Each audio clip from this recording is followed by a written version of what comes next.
for the for everyone who would like to know more about the culture of the UK. In the previous classes, we talked about the UK in general, but today we'll look at one of the parameters of this culture that, to me, defines the UK, makes it different from the rest. It is the British media, and specifically, we're going to speak about the British press.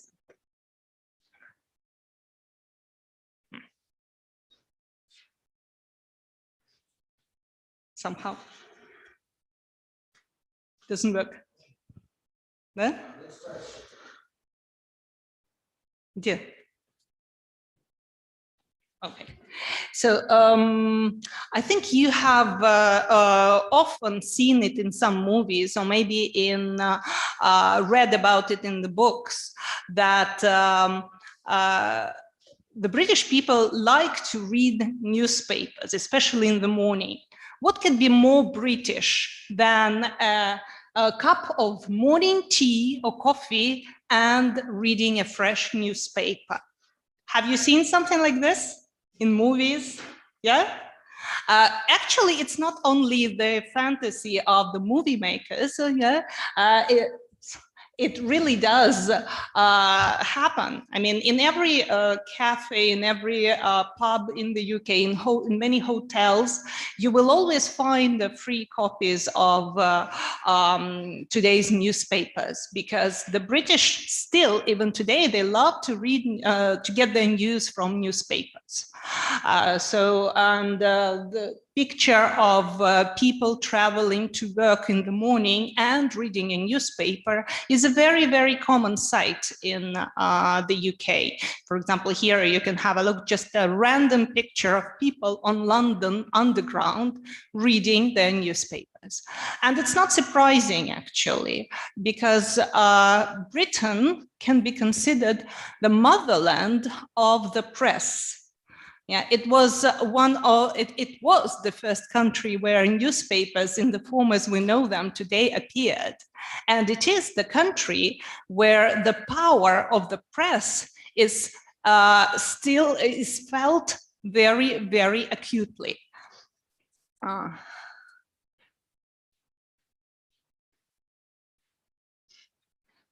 To the extent that it can even be called the fourth estate. Are you familiar with this phrase? The fourth estate, четвертая власть. In Britain, they say that the first estate is the first and the second estate is the Parliament, the House of Commons, the House of the Lords, the Queen, of course, and the fourth estate is the press. Maybe if you watched the BBC series Sherlock, have you? Yeah. What's wrong? Sorry. Can you please help me? Yeah, the next one. Yeah, so here, if you watch this series, you might remember that the character of this series, Sherlock Holmes, was even driven to suicide after being exposed as a hoax, as a crook in the newspapers. Yeah, well, fortunately for the movie character, he turned out to be alive. Yeah, but nevertheless, it's still a good example of how press can, and the reputation that the press creates for people can have effect on their lives. In real life, there were examples when the characters were not so fortunate as Sherlock Holmes. And one of the most famous, maybe someone can help me. Yeah, the next one. Yeah, one of the most famous examples when the press played a significant role in, something, I don't know why.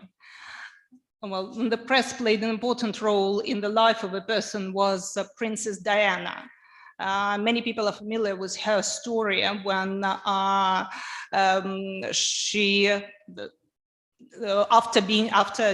having divorced Prince Charles, she was basically hounded by the press. She was followed everywhere by journalists. They published so many articles about her that in the end, she, in an attempt to escape journalists, she died in a car crash in Paris. So, thank you. Her tragic death dealt a significant blow to the press and to the power of the press to describe the life of every person there. But times go by and everything changes. People tend to forget things and history tends to repeat itself. So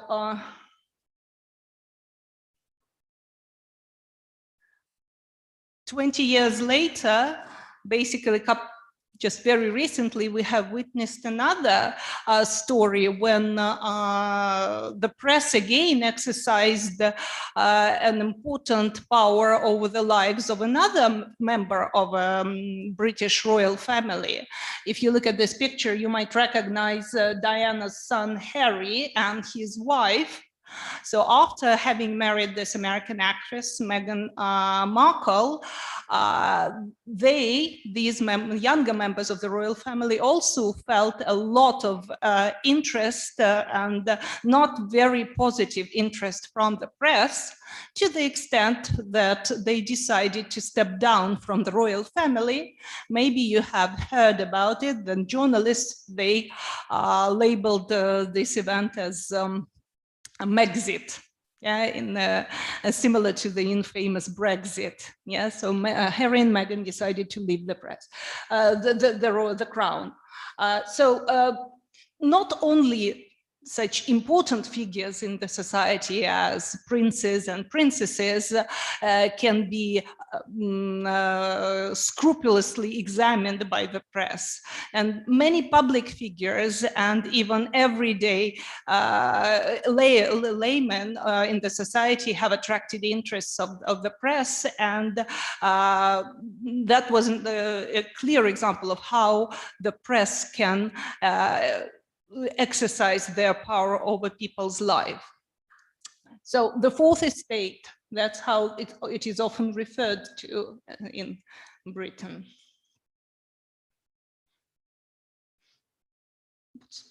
Okay, let's have a look. I mean, how the British press came to be so important in the British society.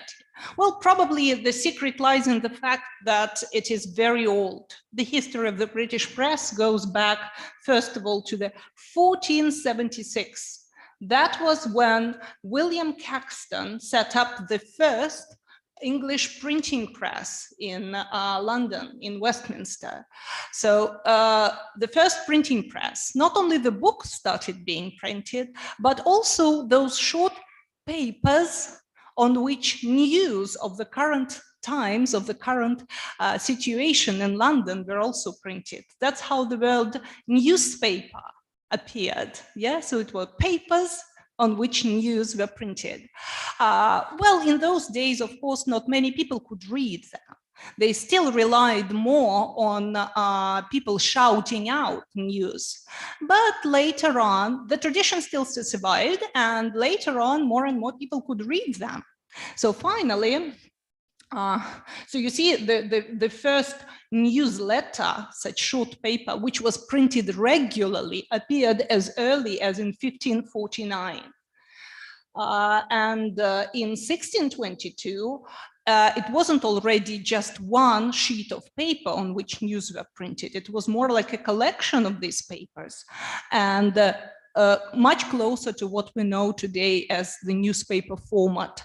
So in 1621, the first newspaper with a title published regularly, Courante, was published in London. Again, another newspaper that became a regular one, it was the Daily Current, printed in 1702. And then in the beginning of the 18th century, the century which is in fact considered the birth of the British press, in 1709, the first Copyright Act appeared.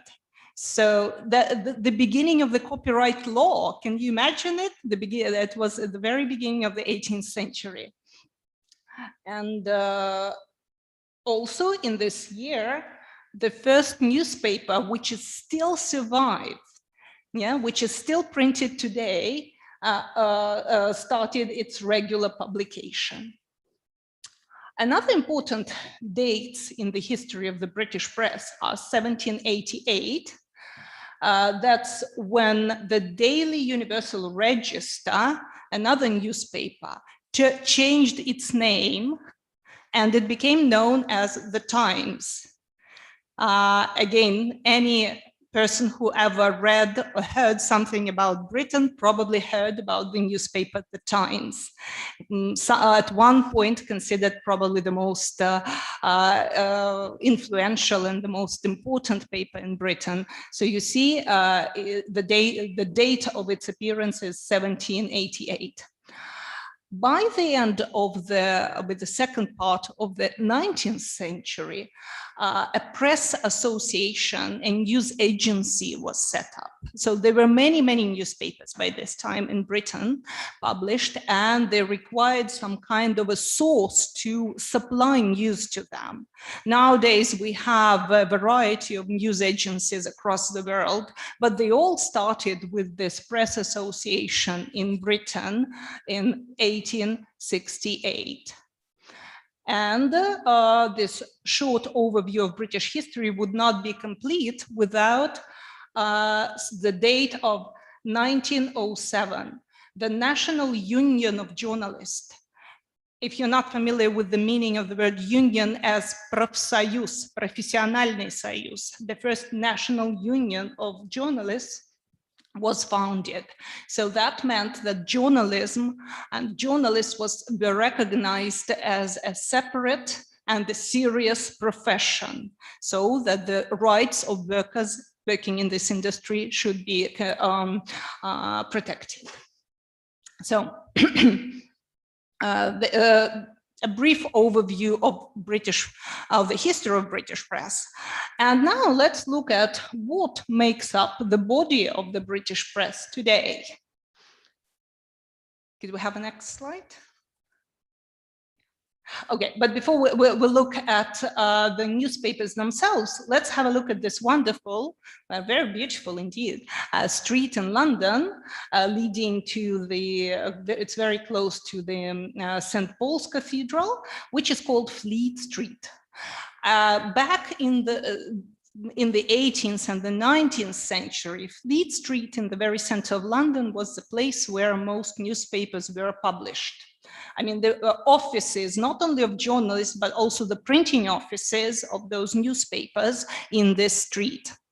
And it was so up until the middle of the 20th century, when the offices and printing offices especially became so huge that there was basically no place for them in the central part of London. So many newspapers moved their factories, their offices away from London Center, but the name Fleet Street, as referring to British press in general, still survived. So nowadays, if you hear about someone referring to Fleet Street, they are not talking only about specific place in London, but more often, in the majority of cases, they are talking more about the institution of British press in general. Sometimes it's very important to know these geographical names and their metaphorical meanings. So here is one for you, the Fleet Street, the birthplace of the British press. Yeah. Oh, sorry. Now let's have a look at the most important newspapers for Britain.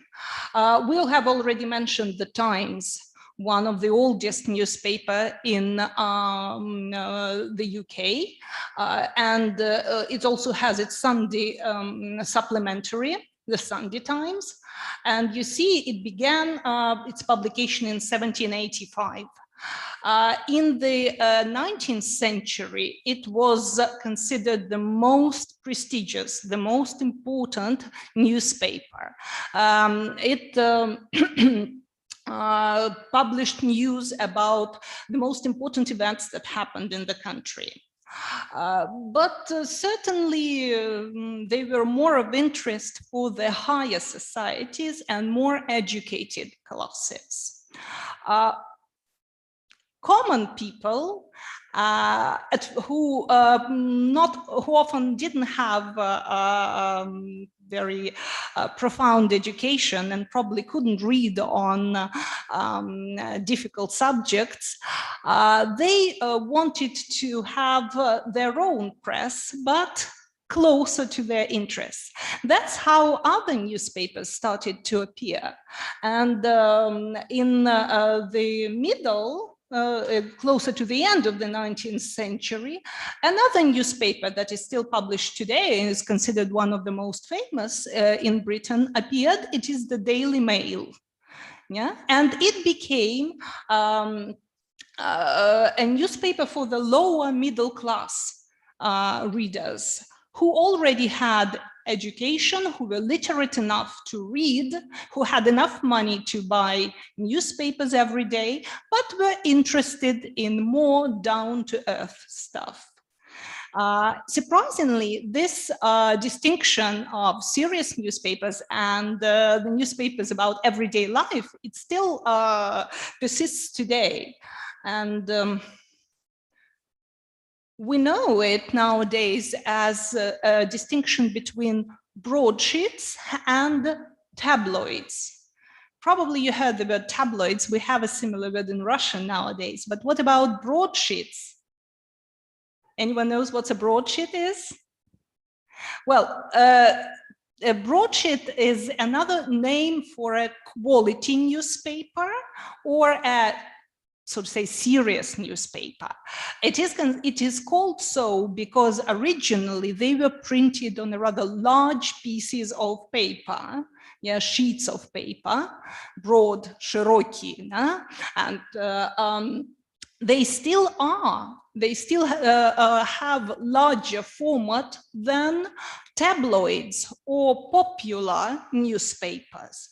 So there is, in British press, we talk about this broadsheet versus tabloids or quality versus popular newspapers distinction. Well, but of course, it's not only the size of paper that they differ by, but also the topics. Just like, so broadsheets tend to publish news about topics of political interest, international news, the most serious topics of urgent for the society, while tabloids or similar newspapers, they focus on personal lives of celebrities, they focus on some scandals, on shows and entertainment issues. You just can have a look at the examples of major headlines from different newspapers published on the same date.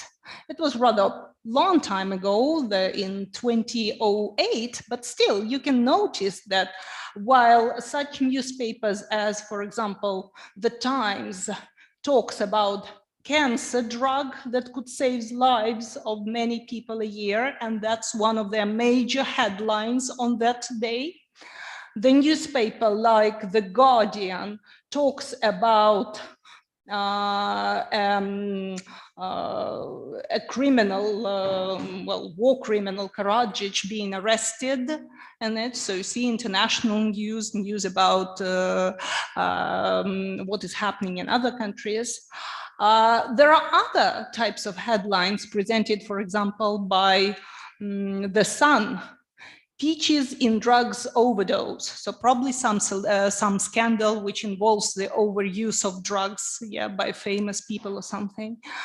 Daily Express focuses more on what is important for every layman's household. Supermarket petrol price battle. So how much petrol will cost for different consumers?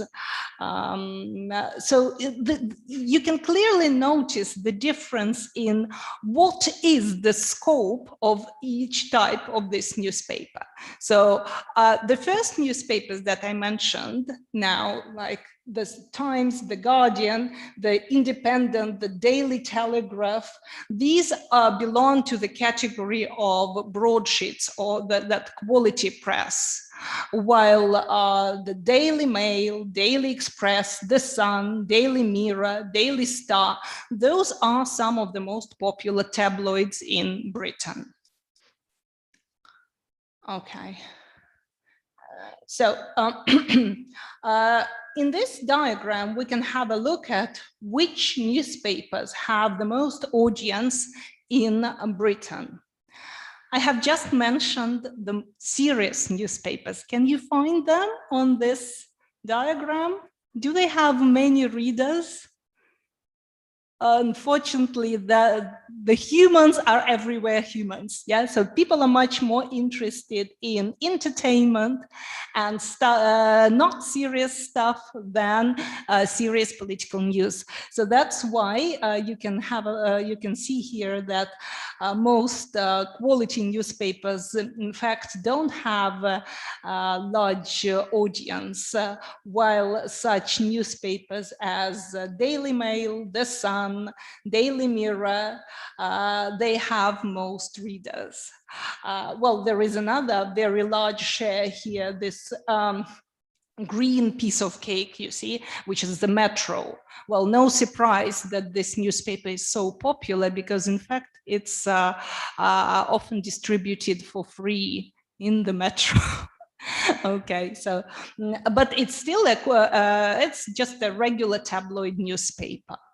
So I think it's important for us to understand the difference between these two types of newspapers, because although we don't live in Britain, thanks to the internet, we can read and find news from all these newspapers nowadays on the net. And we need to realize the scope, their priorities. We need to realize that even if the newspaper, such as The Sun, publishes something that's connected with politics, usually it focuses more on the scandalous side of the event. It tends to publish some sensational news, not necessarily requiring deep analysis of events. And so we have to be careful when quoting or sharing news from different sources. Yeah, so at the same time, if we are interested in the lives of, say, famous actors, royal figures, probably don't try to find those news in papers like the Times and the Guardian. Yeah, if you're interested in this type of content, look at Daily Mail, Daily Mirror, but just be prepared that, again, they will tell the story in a sensational manner, okay?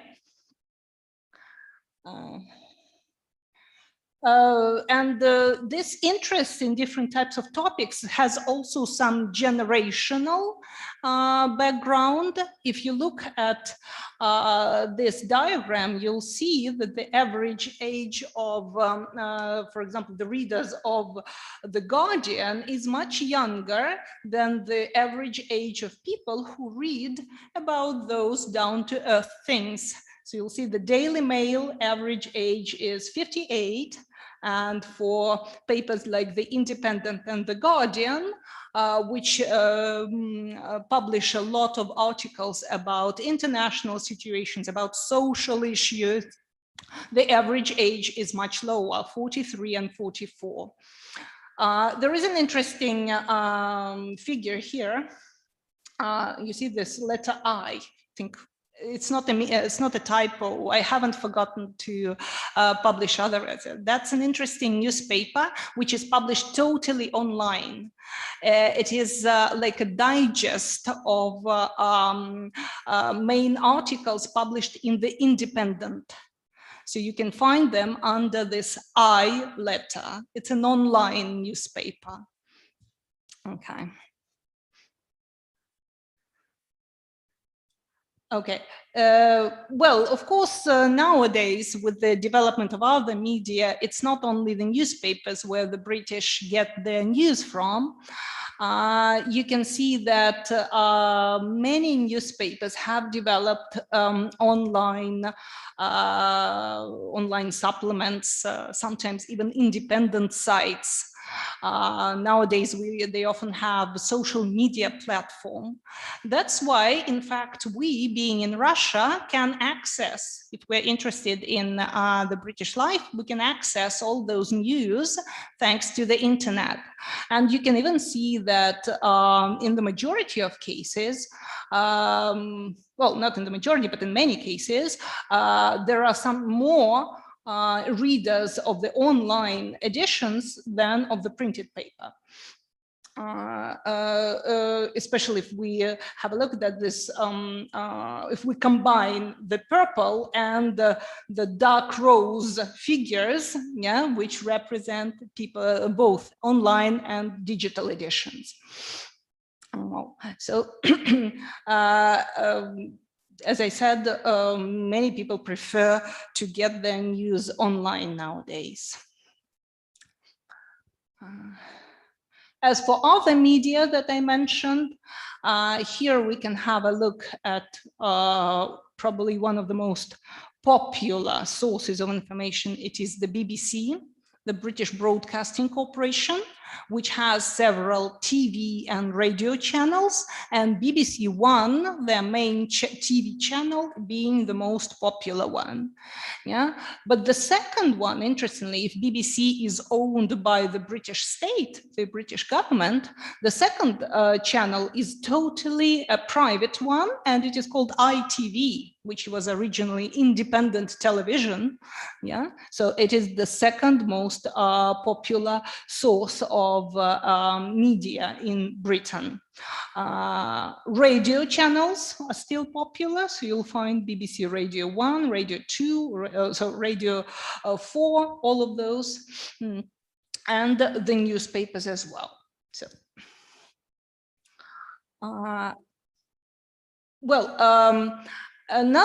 so I started with telling you that newspapers often have a tremendous effect on public opinion about this or that figure. And I think many people logically make a conclusion that it has an effect on politics.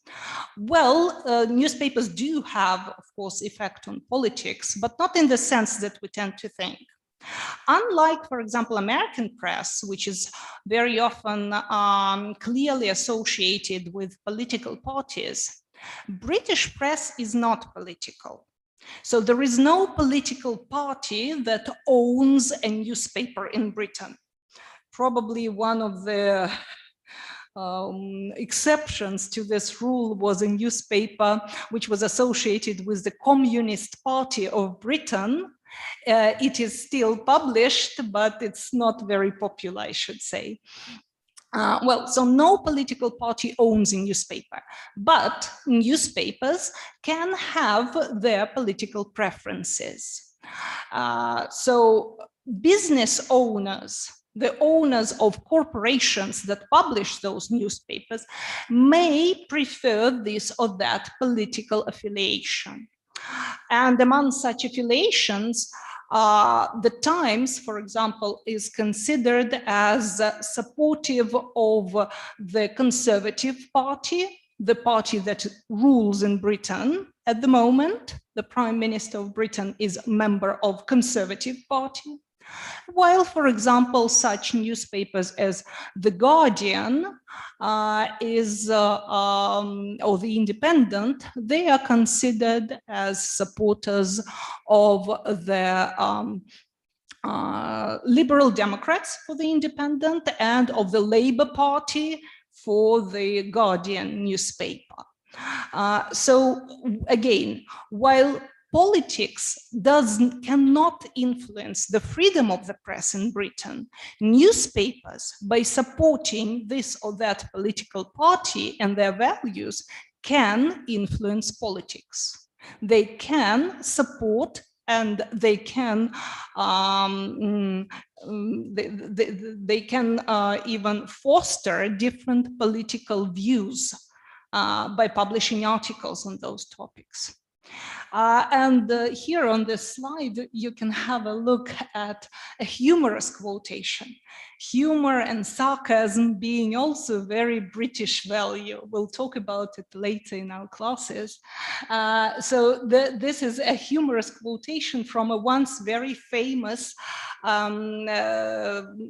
TV series, Yes, Prime Minister. You can have a look at the cast of this series on the screen, which featured an imaginary prime minister's office. And so all the jokes were about the political life of Britain.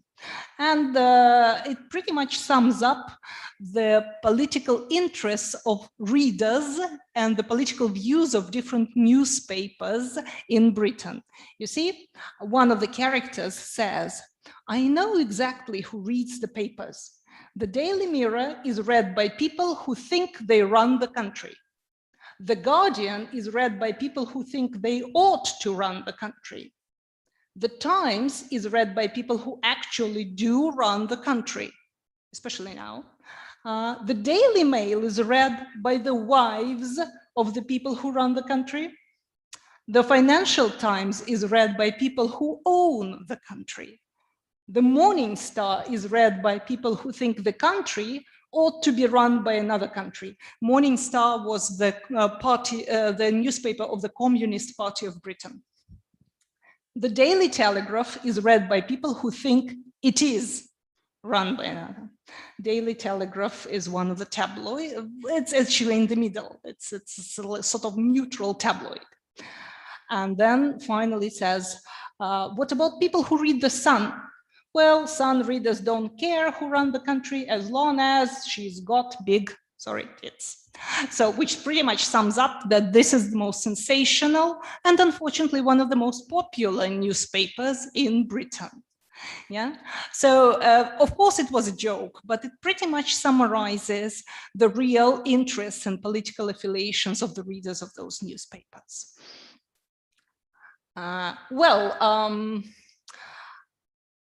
We could talk a lot more, of course, about what exactly newspapers prefer to publish and so on, but I invite you to study, as I said, we can do it via internet, to study the websites of these newspapers. You can find at these addresses, you can find the recent issues, or at least the headlines of daily newspapers in Britain, and have a look at them. So have a look at the newspapers and find what is interesting to the British public today.